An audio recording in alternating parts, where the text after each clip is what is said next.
1945년도에 2차 세계대전이 끝나고 난 뒤에 미국 대통령이 전쟁 중에 군인들을 대상으로 목회했던 군목이라 그러죠. 그 4명의 군목을 기념하는 이 4명의 목사님을 기념하는 예배당을 짓게 한 적이 있습니다. 예배당만 지은 게 아니고 필라델피아 시에서는 이 4명의 목사님을 기념하는 기념관을 지었고 기념 우표까지 발행하기도 했습니다. 2차 대전에 한창이던 1943년 1월에 이 4명의 목사님이 900여 명의 군인들과 함께 해군 함정을 타고 가고 있었습니다. 그런데 독일 잠수함에서 쏜 어뢰를 맞아서 배가 가라앉는 위험한 순간을 맞이한 적이 있습니다. 그 어뢰를 맞는 순간에 배가 아수라장이 되었다 그래요. 곳곳에서 병사들이 울부짖는 소리가 끊임없이 들려왔다 그럽니다. 이 4명의 목사님들은요, 그때 구명조끼를 입고 이제 탈출하기 위해서 구명정이 있는 곳으로 갔는데 가보니까 그 구명조끼가 부족해서 그 조끼를 입고 있지 않는 병사들이 있었답니다. 이제 배가 곧 바닷속으로 가라앉기 때문에 구명조끼가 없으면 살 수가 없잖아요. 그때 폴링이라는 목사님이 구명조끼가 없는 어느 병사에게 이렇게 물었습니다. 자네 예수 믿는가? 아니요. 자, 이 말을 듣고 목사님은 자기가 입고 있던 구명조끼를 벗어서 그 군인에게 주면서 이렇게 말했습니다. 나는 예수를 믿으니 지금 죽어도 천국에 간다. 너는 이 구명조끼를 입고 살아서 꼭 예수를 믿고 천국에서 만나자. 자, 이 목사님만이 아니라 다른 3명의 목사님들도 입고 있던 구명조끼를 병사들에게 벗어준 뒤에 서로 팔을 끼고 그 기울어진 갑판에서 찬송가 338장 내 주를 가까이 하게 함은이라는 이 찬양을 부르더랍니다. 이 찬양을 부르면서 이 4명의 목사님들이 기도를 했다 그럽니다. 그때 살아났던 한 병사가 나중에 이런 말을 했습니다. 내가 본 마지막 장면은 4명의 군목 목사님들이 기도하는 모습이에요. 그들은 최선을 다했고 나는 그들을 다시 보지 못했어요. 그들은 자기 자신들이 입고 있던 구명조끼와 장갑을 병사들에게 벗어주었어요. 자, 그날 배에 탔던 사람이 모두 904명이었는데 605명이 전사했습니다. 300명 정도가 살았는데 그 목사님들도 구명조끼를 입고 있었으면 살 수 있었다는 겁니다. 그렇지만 그분들이 기꺼이 죽음의 길로 갔던 이유는 그 폴링이라는 목사님이 말한 것처럼 나는 지금 죽어도 천국에 간다라는 그 천국에 대한 소망이 있었기 때문입니다. 여러분, 이 천국에 대한 소망이 얼마나 크고 위대한가 하면요, 이 천국에 대한 소망이 있는 사람들은요, 세상에서 살아가는 모습을 보면 다른 사람들과 완전히 다릅니다. 그리고 더 결정적인 것은 죽어갈 때의 모습은 더 다릅니다. 사람들이 가장 두려워하는 게 뭡니까, 여러분? 죽음이잖아요. 히브리서 2장 14절 말씀처럼 죽기를 무서워함으로 한평생 매여 죽음의 종로로 타는 것이 사람의 인생이라고 성경은 말하잖아요. 그런데 이 목사님들은요, 죽음의 종으로 살지 않았습니다. 이 목사님들에게 죽음은 그렇게 두려운 존재가 아니었습니다. 왜냐하면 그 죽음에 대한 두려움보다 죽음보다 천국에 대한 소망이 더 컸기 때문입니다. 여러분, 우리 그리스도인들이 예수님 믿지 않는 사람들하고 다른 것 한 가지만 꼽으라고 한다면 여러분은 뭐라고 대답할 것 같습니까? 교회 다니는 건요. 근데 제가 볼 때는 교회 다니는 게 아니고요. 교회 다니는 것이 아니라 우리 그리스도인들이 세상 사람들하고 다른 점은 교회 다니는 것이 아니라 천국에 대한 소망입니다. 왜냐하면 성경에 보면 예수님 믿고 교회 다녔지만 지옥 간 사람들이 많이 나오잖아요. 그래서 교회 다니는 것보다 더 중요한 게 뭡니까? 교회를 다니면서 정말 천국에 대한 소망을 가지고 있느냐, 이게 더 중요하다는 거죠. 자, 오늘 본문 말씀은 하나님이 계신 하늘나라 천국에 대한 말씀입니다. 우리 오늘 본문 1절 2절 한 번만 읽어볼까요? 그러므로 시작. 그러므로 너희가 그리스도와 함께 다시 살리심을 받았으면 위의 것을 찾으라. 거기는 그리스도께서 하나님 우편에 앉아 계시느니라. 위의 것을 생각하고 땅의 것을 생각하지 말라. 말라. 자, 위의 것이라는 말이 1절에도 2절에도 나오죠. 위의 것을 찾으라, 위의 것을 생각하라. 자, 위의 것. 자, 하늘에 있는 것이죠. 그죠? 자, 너희가 그리스도와 함께 1절에 보니까 너희가 그리스도와 함께 다시 살리심을 받았으면, 자, 너희가 그리스도와 함께 다시 살리심을 받은 사람들은 위의 것을 찾으면서 산다는 뜻입니다. 자, 위의 것은 위에 있는 하늘나라 천국의 것을 말합니다. 그래서 시온 성경에 보면 이 말씀이 이렇게 번역되어 있습니다. 여러분은 그리스도와 함께 다시 살아났습니다. 그러므로 하늘에 있는 것에 마음을 두십시오. 그곳에서 그리스도께서 하나님 우편에 앉아 계십니다. 자, 하늘에 있는 것에 하늘나라 천국에 마음을 두라고 사도 바울이 말씀합니다. 자, 그리스도와 함께 다시 살리심을 받은 사람들은요, 반드시 하늘에 하늘나라 천국에 마음을 두고 살아가게 됩니다. 자, 이런 사람이 성경에서 말하는 진짜 그리스도인입니다. 그런데 안타까운 것은 언제부터인가요, 여러분? 그런 말하는 분들이 참 많더라고요. 교회 안에서 요즘은 천국과 지옥 이야기를 잘하지 않는데요. 여러분, 교회에서 천국과 지옥 이야기를 안 하면 어디 가서 천국과 지옥 이야기를 들어야 되지요? 우리가 믿는 여러분, 이 기독교가 2000년 전에 예수님과 12 사도들이 남겨놓은 그 기독교인지, 그 복음인지, 우리 교회에서 믿는 복음이 여러분 성경에서 말씀하는 그 복음인지 항상 점검하고 믿어야 된다 그랬죠. 좀 전에 말씀드렸잖아요. 평생 예수 믿고 교회 다녔는데 나중에 예수님이 마지막 날에 죽고 난 뒤에 보니까 너를 모른다고 하는 사람들이 성경에 얼마나 많이 나옵니까? 예. 자, 그래서 우리는 항상 점검해야 됩니다, 여러분. 우리 교회가 믿고 있는 그 하나님이 성경에서 말하는 하나님인가? 한국 교회는 하나님이 너무 많잖아요.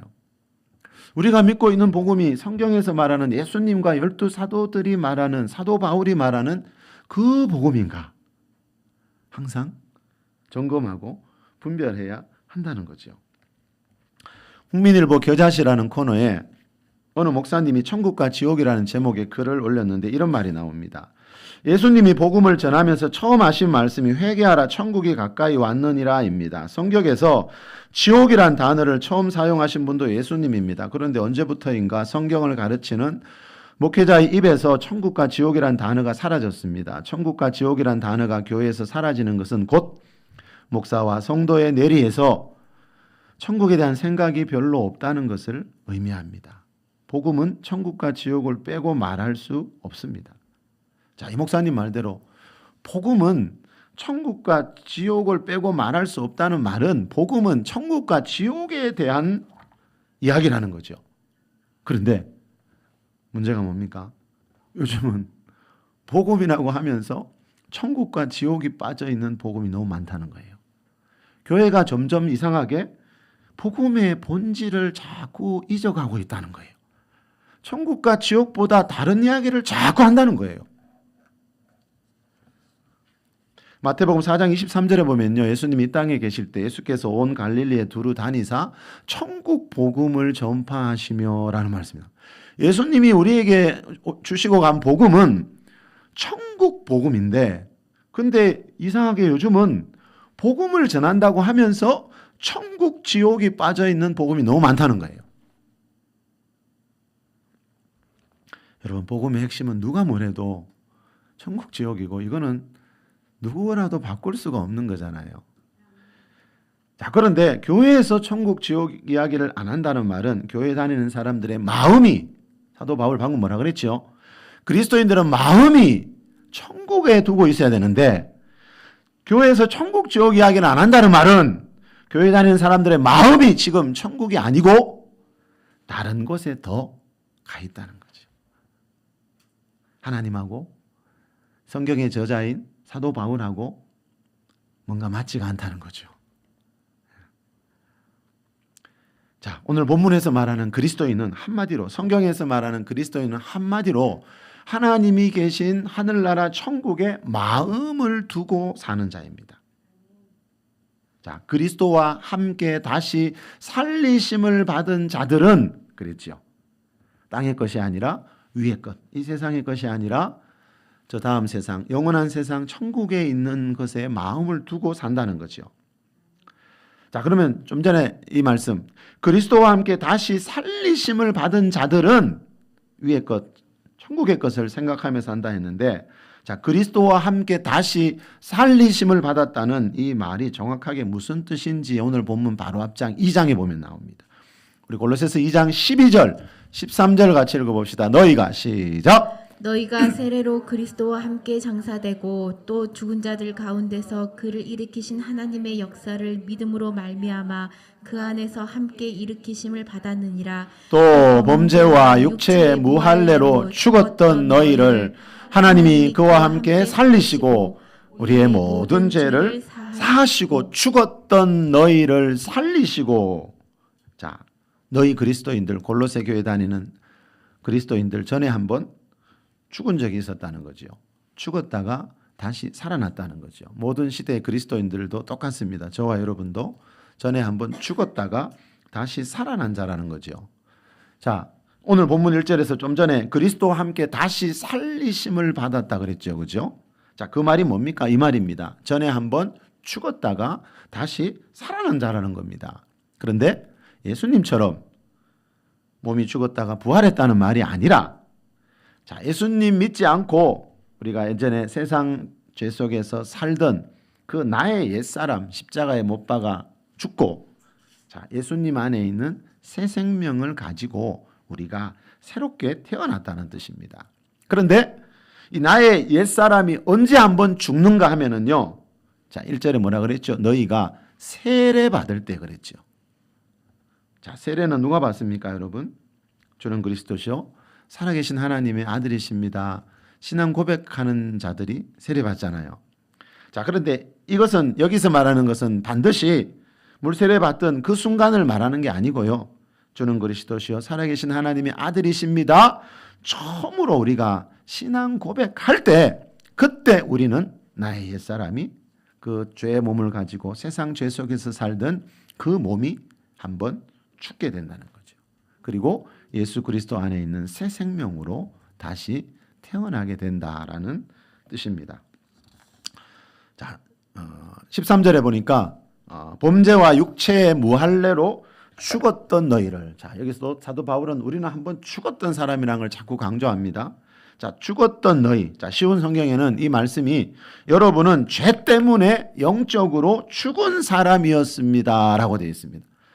그리스도인들은 전에 죄 때문에 영적으로 죽어 있는 상태에 있었다는 거예요. 그런데 예수님 믿고 죄에서 구원받는 순간에 그 영이 다시 거듭나면서, 그죠? 새로운 피조물이 됐다는 겁니다. 자, 사람은 태어날 때, 이 세상에 태어날 때 여러분, 그 갓난아기들 참 아무리 오래 봐도 또 보고 싶은 그 아이들, 그렇게 이쁜 아이들이지만 그 아이들 속에 있는 영은 죽은 채로 태어납니다. 최초의 사람 아담이 죄를 지은 뒤에 그 아담이 물려준 죽은 영을 가지고 그 아이들이 태어나고 있습니다. 다시 말하면 그 아담이 물려준 죄성을 가진 죄인으로 태어나기 때문에 영이 죽은 채로 죄성을 가진 죄인으로 태어나고 있습니다. 자, 여러분, 하나님이 창조한 최초의 사람 아담과 하와는 처음에는 하나님처럼 거룩한 존재였지요. 그런데 어느 날, 그죠? 하나님 말씀을 거역하고 선악과를 따먹고 난 뒤에, 다시 말하면 죄를 지은 뒤에, 자, 우리 사람 안에, 그죠? 온갖 죄를 지을 수 있는 이 죄성이라는 성품이 그때 생기게 됩니다. 이 죄성 때문에 일어난 일이 너무 많죠. 먼저 하나님과의 관계가 끊어져 버렸죠. 죄는 하나님과의 관계를, 거룩하신 하나님과의 관계를 단절시킵니다. 자, 그전에는, 선악과 먹기 전에는 하나님처럼 거룩한 존재였거든요. 완전한 존재였거든요. 그런데 하나님처럼 거룩했던 사람이 하나님 말씀을 어기고 죄를 짓고 타락한 결과 그 거룩하신 하나님과의 관계가 끊어져 버렸습니다. 자, 예수님이 왜 이 세상에 오셨다고요? 예수님이 왜 십자가에서 보혈을 흘렸지요? 그 하나님과의 끊어진 관계를 다시 이어주기 위해서 예수님이 이 땅에 오셨다는 거죠. 데살로니가전서 5장 23절에 보면요, 너희의 온 영과 혼과 몸이라는 말이 나오죠. 사람은 나라는 존재는 영과 혼과 몸으로 되어 있습니다. 자, 그런데 좀 전에 말씀드린 대로 아담이 죄를 지을 때 이 영과 혼과 몸에 엄청난 변화가 찾아왔다 그랬죠. 무슨 변화입니까? 이 영이신 하나님은 예수님이 하나님은 영이신이라고 말씀한 적이 있죠. 하나님이 인간에게 영을 준 이유는 영이신 하나님과 교통 교제하기 위해서이거든요. 그런데 아담이 죄를 지을 때 이 영이 죽어버렸습니다. 이것이 바로 13절에서 말하는 범죄로 인해 죽어있던 너희라는 뜻입니다. 죄로 인해 우리 영이 죽었다는 거죠. 아담이 죄를 지을 때 영이 죽었는데 우리 지금 태어나는 모든 사람들은 원숭이에서 진화해서 지금의 이 모습을 하고 있는 게 아니고요. 최초의 사람 아담의 형상을 우리는 다 닮았거든요. 아담이 물려준 외모, 아담과 하와가 물려준 외모, 아담과 하와가 물려준 죄성을 가지고 우리는 이 세상에 태어났다는 거죠. 자, 영이 범죄로 인해 죄로 인해 영이 죽어 있었다는 겁니다. 아담이 죄를 지을 때 영이 죽었다는 거죠. 그래서 여러분 지금 이 세상에 태어나는 모든 사람들은 영이 죽은 채로 태어나기 때문에 영이신 하나님을 믿지도 않고 알아보지도 않는 겁니다. 자, 그런데 죄를 지을 때 영만 죽은 게 아니고 너희의 영과 혼과 몸이 그랬지요. 죄를 지을 때 영만 죽은 게 아니고 혼, 즉 우리 마음과 생각에는 온갖 죄를 다 지을 수 있는 죄성으로 가득 차게 되었고요. 우리 몸에는 가난과 질병과 죽음이라는 저주가 찾아왔습니다. 자, 이렇게 죄는 사람의 영혼과 육체에 엄청난 변화를 일으키게 되었는데요. 이 변화를 한마디로 설명하는 것이 창세기 3장 17절에 나오는 하나님이 아담에게 말씀하신 땅은 너로 말미암아 저주를 받고입니다. 저와 여러분은 죄로 인해 저주받은 이 땅 위를 살아가고 있습니다. 그래서 이 땅에 흐르는 저주를 끊을 줄 모르면 내 가정 안에 내 삶 가운데 언제 무슨 일이 일어날지 모르는 것이 이 세상에서의 삶이라고 성경은 말씀합니다.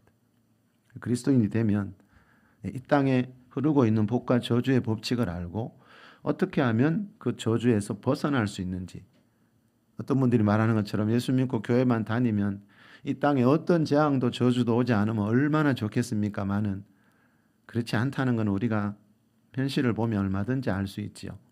성경에서 말하는 복과 저주의 법칙이 있더라고요. 자, 아담이 죄 지을 때 이 땅에 죄로 인한 저주가 흐르는데, 자, 그 저주를 예수님을 통해서 어떻게 끊을 수 있는지 성경이 가르쳐 주고 있더라는 겁니다. 자, 그래서 여러분, 이 우리가 살고 여러분이 오늘 걸어오신 땅, 운전하고 오신 땅, 죄로 인한 저주가 흐르고 있기 때문에 단 하루도 한순간도 평안할 날이 없잖아요. 재앙이 없는 날이 없잖아요. 자, 예수 그리스도 안에 있는, 그렇죠? 이 저주를 끊는 길을 우리가 그동안 많이 살펴봤습니다. 자, 이 영이신 하나님과의 관계가 여러분 회복되기 위해서는 간단하지요? 영이신 하나님과 교제하기 위해서는 그 죽어 있는 영을 살리면 되지요. 자, 그러기 위해서는 죄 때문에 영이 죽었으니까 죄의 문제를 해결하면 죄로 인해 죽었던 영이 다시 살아나고 하나님과의 관계가 회복이 된다는 거죠. 자, 예수님이 오셔서 하신 일이 이겁니다. 자, 여러분, 우리는 이 세상 모든 사람은 죄를 가진 죄인이기 때문에 나한테도 죄 있는데 다른 사람의 죄의 문제를 어떻게 해결해 줄 수 있습니까? 그래서 여러분, 하나님의 아들이신 예수님이 사람의 모양을 하고 이 세상에 오셔서 우리 죄를 위하여 십자가에서 대신 죽어주셨다고 성경이 말씀하는 겁니다. 자, 이 예수님을 믿고 죄에서 우리 구원받을 때 무슨 일이 있다고요? 아담이 그 물려준 원죄에서 구원을 받게 되는데 그때 무슨 일이 일어난다고요? 자, 죄로 인해 죽어있던 내 영이 주는 그리스도 살아계신 하나님의 아들이십니다. 그 신앙 고백할 때 아담이 물려준 죄로 인해 죽어있던 내 영이 다시 살아나는 겁니다. 그게 새 생명입니다. 그게 새로운 피조물이고 그게 죄에서의 구원이라는 거. 그게 거듭남이고 그게 중생이라는 거죠. 자, 방금 12절도 이 이야기입니다. 우리 방금 읽은 12절 한 번 더 읽어봅시다. 골로새서 2장 12절 시작. 너희가 세례로 그리스도와 함께 장사되고 또 죽은 자들 가운데서 그를 일으키신 하나님의 역사를 믿음으로 말미암아 그 안에서 함께 일으키심을 받았느니라. 자, 세례로 그리스도와 함께 한번 죽고 그리스도와 함께 일으키심을 받았다. 그리스도와 함께 다시 살아났다는 겁니다. 자, 예수 그리스도께서 우리 죄를 위해서 피 흘려 주신 십자가의 나의 옛사람이 죽고 이제 예수님과 함께 죄를 이기고 거룩하게 살 수 있는 새 생명으로 다시 일으키심을 살리심을 받았다는 겁니다. 자, 이게 방금 말씀드린 거듭남이고 중생입니다. 이게 마태복음 1장 21절에서 말하는 죄에서의 구원이고 고린도후서 5장 17절에서 말하는 새로운 피조물이 됐다는 건 바로 이런 뜻이라는 거죠. 자, 중요한 것은 자, 이렇게 예수님을 하나님의 아들로 믿고 죄로 인해 죽어있던 내 영이 살아나는 순간에 자, 영이 살아난 사람이라면 반드시 그 사람 안에 천국에 대한 소망이 생기게 된다는 겁니다.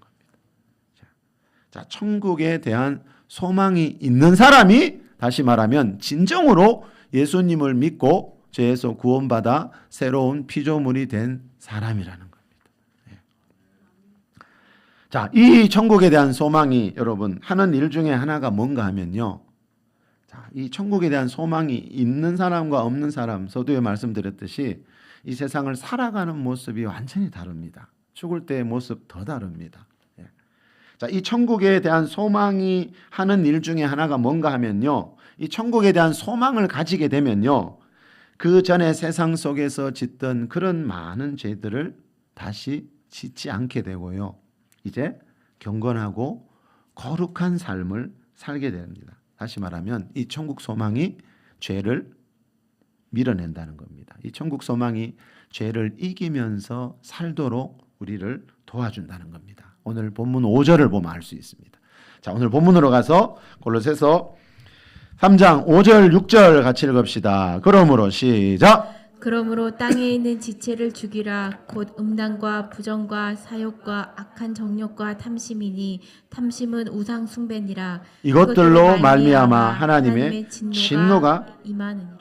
자, 이것들로 말미암아 이런 죄들로 말미암아 이런 땅에 있는 지체들로 말미암아 하나님의 진노가 그 사람에게 임한다는 겁니다. 다시 말하면 이런 죄 짓다가 하나님의 진노가 있는 영원한 지옥불에 떨어지게 된다는 겁니다.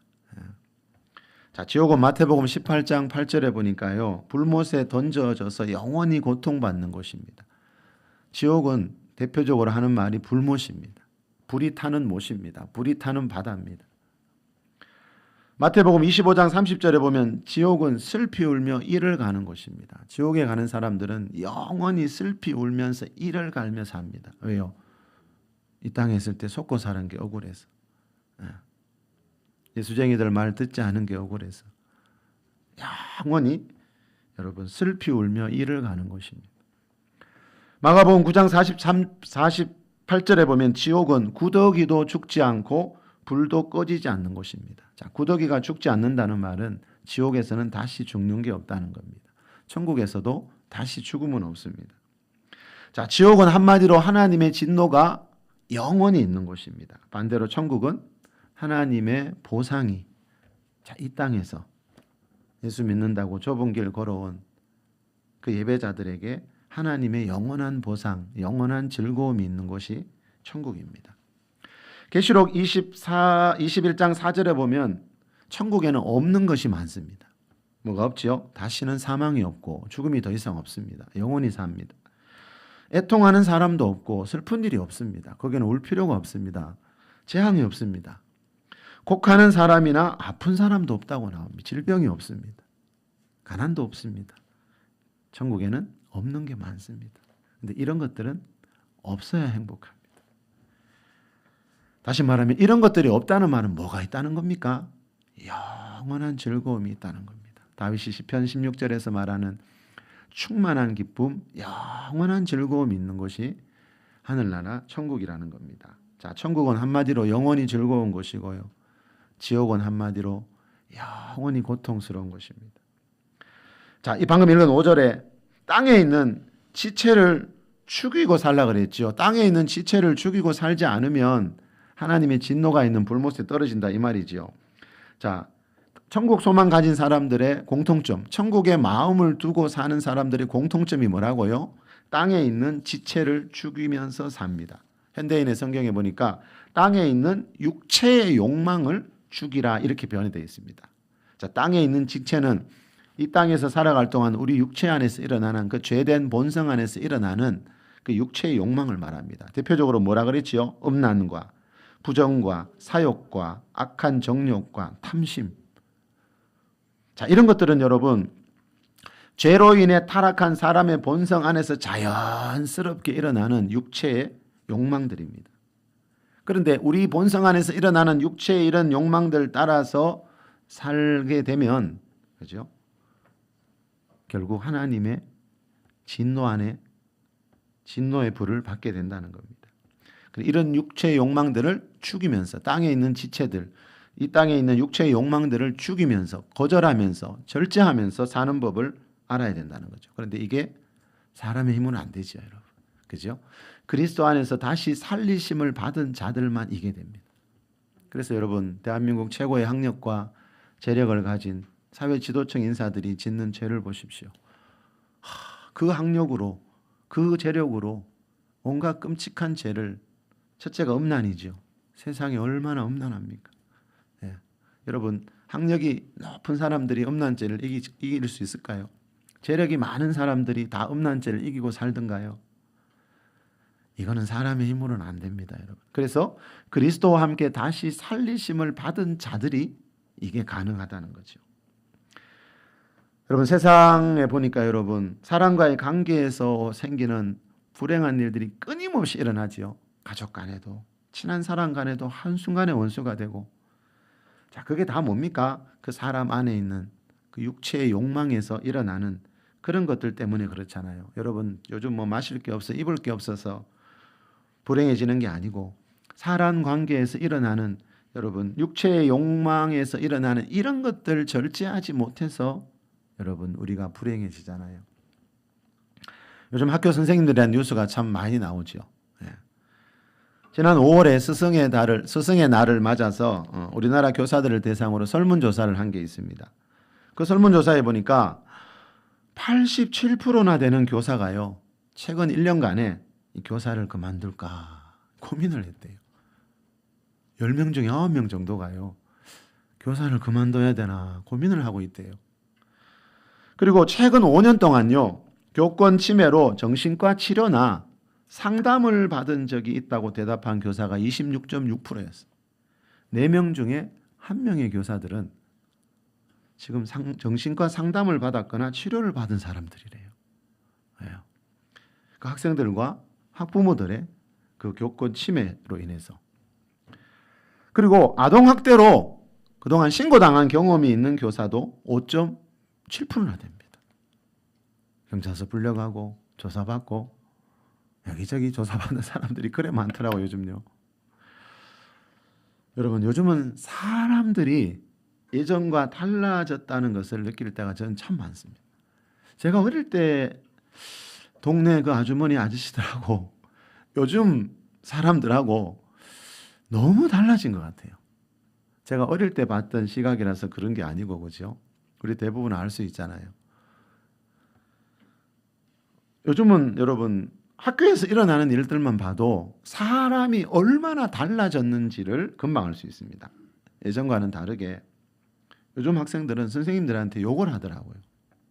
욕만 하는 게 아니라 주먹으로 폭력을 행사하더라고요. 여선생님들 대상으로 성희롱을 하대요. 야, 이건 참 저희들이 어릴 때만 해도 상상하지 못한 일 아닙니까? 만약 그때 이런 일이 일어났으면 이 대한민국 언론이 정말 들썩하게 들고 일어났을 텐데, 요즘은 이런 일들이 너무 많이 일어났는데 최근에 밝혀지고 있지요. 그동안 별로 뉴스거리도 안 됐더라고요. 왜요? 이런 일들이 너무 많이 일어나니까. 예. 이 말이 뭐지요? 사람이, 어린이들이 너무 변했어요. 예. 우리나라는 지금 아시죠? 세계 10대 경제 대국입니다. 예. 우리나라는 역사상 지금보다 잘 살던 때가 없었지요. 그런데 날이 갈수록 사람들의 마음은, 특히 어린 학생들의 마음은 왜 점점 더 거칠어져 가고 있을까요? 예. 사람의 성품은 학력으로도 재력으로도 되지 않습니다. 예. 사람은 어린아이든지 어른이든지요, 음란과 부정과 사욕과 악한 정욕과 탐심이라는 이 죄성으로 가득한 존재라는 겁니다. 어린아이들은 아직 덜 드러날 뿐이죠. 그런데 요즘 아이들은 너무 빨리 드러나요. 그 안에 죄성들이. 그래서 답이 없습니다. 이 세상에는.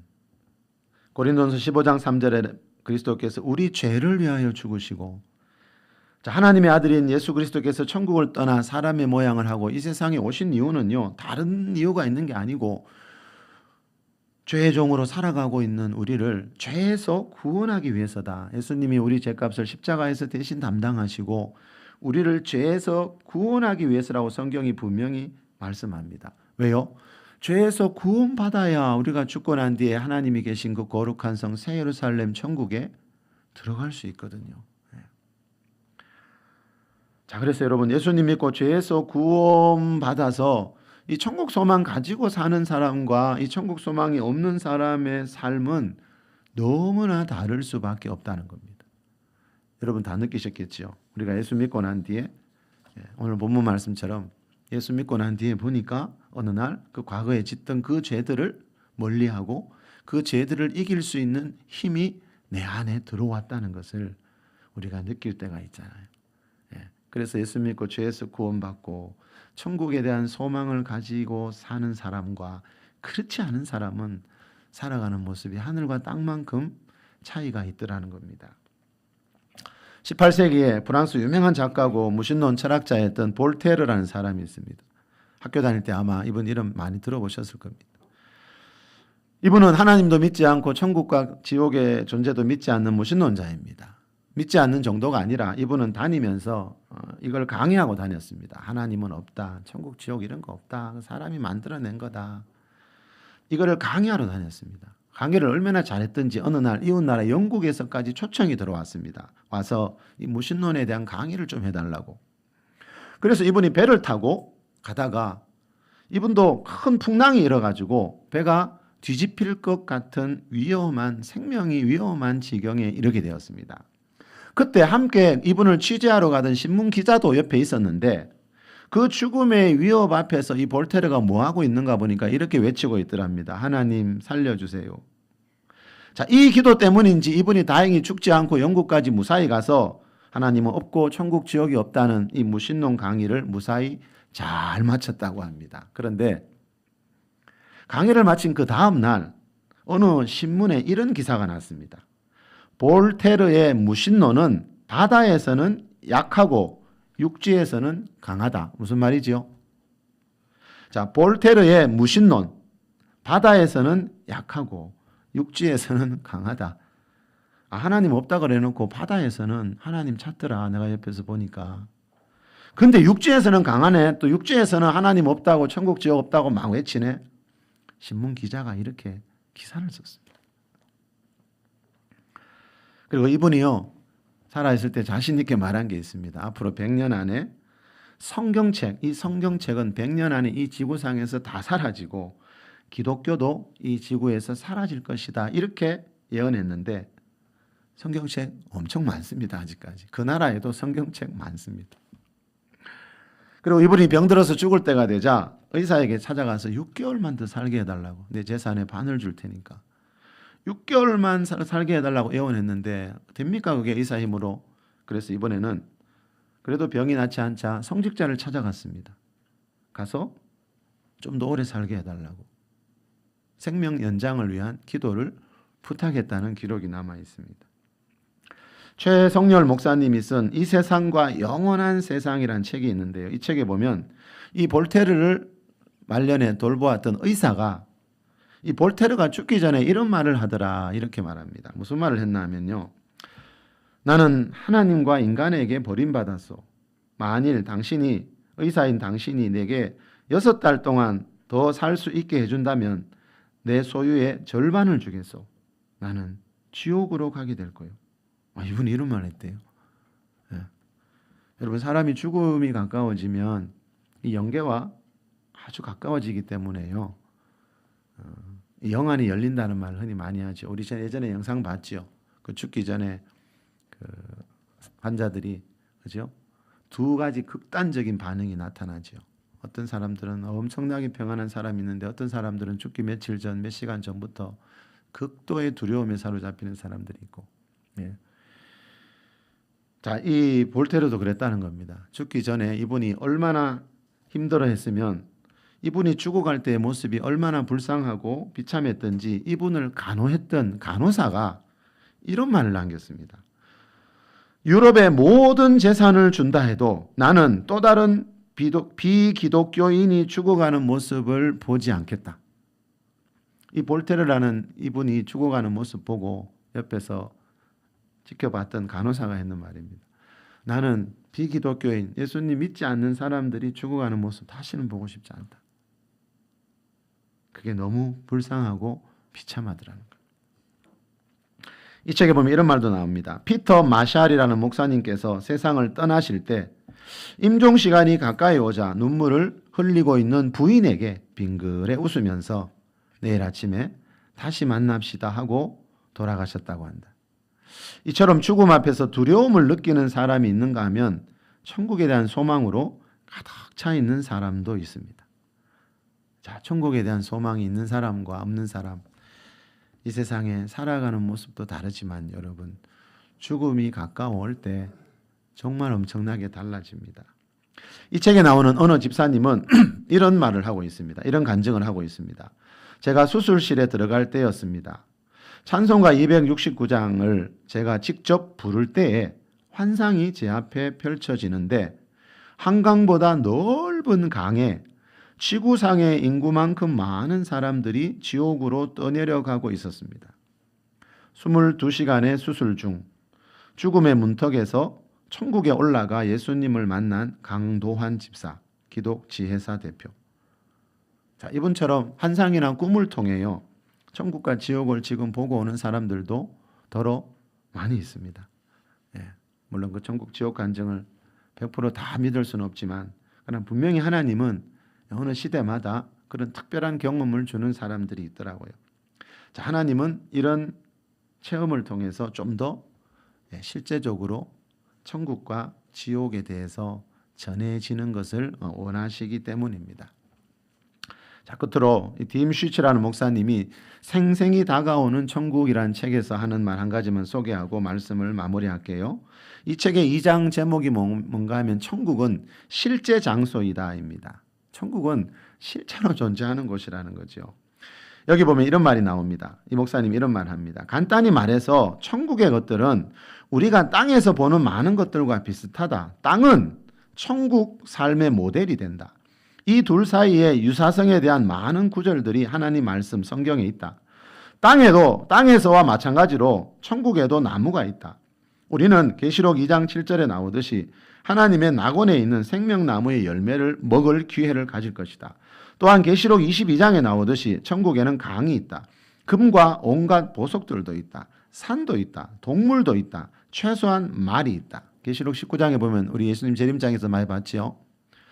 재림하시는 예수님과 하늘의 군대들이 말을 타고 오는 모습을 기록해 놨습니다. 그래서 최소한 천국에는 동물이 있는데 말이 있다라고 하는 겁니다. 그런데 여러분, 말이 있다면 다른 동물도 있지 않을까요? 네. 나무가 있다면 꽃들도 있지 않을까요?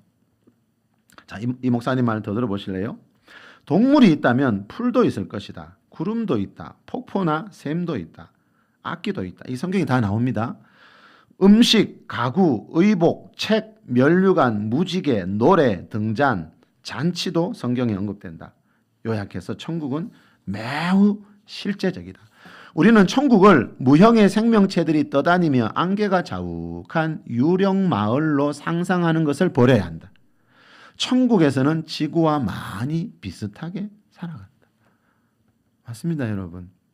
천국에 있는 낙원에 있는 분들 그분들도 오늘 하루 일과가 있습니다, 여러분.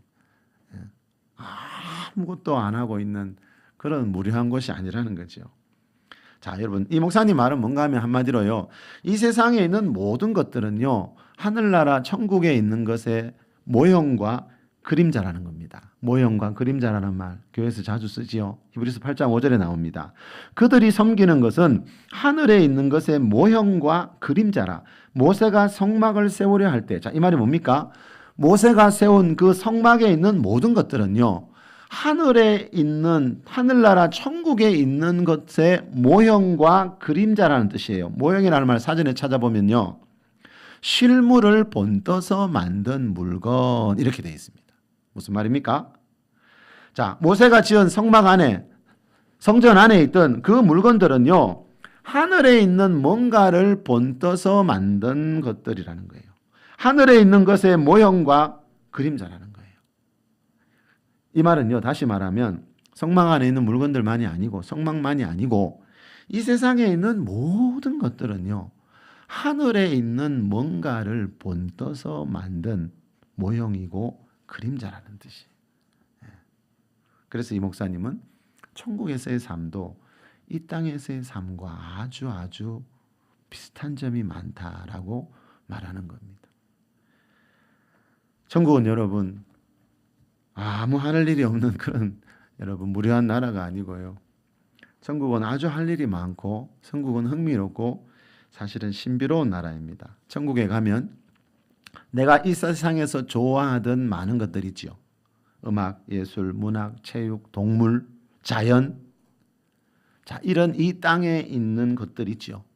이런 것들이 보다도 높은 차원으로 승화된 모습으로 존재할 것이다 라는 것을 우리가 알 수가 있습니다. 시편 16편 11절에 보면 이 천국을 한마디로 설명해 주는 말씀이 있습니다. 좀 전에도 말씀드렸죠. 다윗이 이렇게 말합니다. 주의 앞에는 충만한 기쁨이 있고 주의 오른쪽에는 영원한 즐거움이 있나이다. 자, 이 말씀의 의미 중에 하나는 하나님이 계신 천국은 천국에서 하는 모든 일들은 충만한 기쁨과 영원한 즐거움이 있다는 겁니다. 부디 오늘 말씀처럼 저와 여러분도 육체의 욕망, 죄 버리고 경건하게 살다가 충만한 기쁨과 영원한 즐거움이 있는 저 하늘나라 천국에서 꼭 다시 만날 수 있는 우리 모두가 될 수 있기를 예수 그리스도 이름으로 축원합니다. 우리 잠시 기도합시다, 여러분. 죄 버리는